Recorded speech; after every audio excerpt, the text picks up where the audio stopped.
So hello guys, আজকে আমরা কথা বলবো প্যান্ডেমিক নিয়ে। যে প্যান্ডেমিকটা আসলে আমাদের বিশ্বে ক্রমাগত বেড়েই চলছে, সেটা হচ্ছে যে মায়োপিয়া, এবং মায়োপিয়া প্রিভেনশনের জন্য আমরা আসলে কি করতে পারি।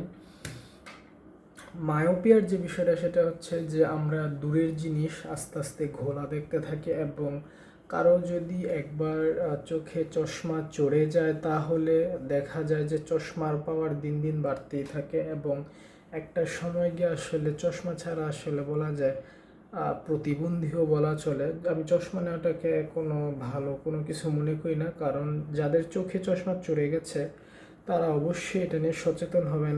আর যাদের চোখের সমস্যা নেই বা ছোট বাচ্চা আছে তাদের আমি বলবো প্লিজ দয়া করে মোবাইল দিয়েন না।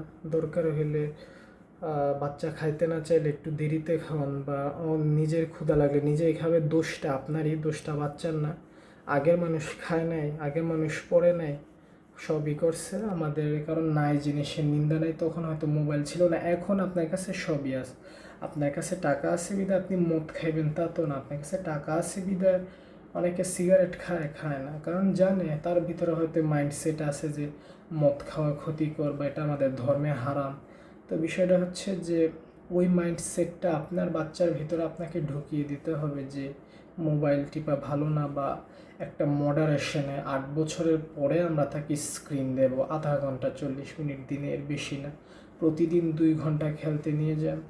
বাহিরের আউটডোর এক্সপোজার টাইম প্রচুর জরুরি, কারণ গ্রামে যারা থাকে তাদের কিন্তু চোখের সমস্যা হয় না বললেই চলে। আর শহরে যারা থাকে তাদের ভিতরে ভুঁড়ি ভুঁড়ি বাড়ছে, কারণ আমরা যে ধরনের ফাস্ট ফুড খাবার খাচ্ছি, এইসব খাবারে না পাচ্ছি নিউট্রিশন। তাছাড়া এর নিউট্রিশনের বাইরে সবচেয়ে বড় কথা হচ্ছে আমরা আমাদের চোখের উপর দিয়ে অনেক নির্যাতন চালাচ্ছি প্রতিনিয়ত, কম্পিউটার, ল্যাপটপ, মোবাইলের মাধ্যমে। সুতরাং আপনাদের চোখ নিয়ে সচেতন হন, বাচ্চাদের চোখ নিয়ে সচেতন হন। ধন্যবাদ।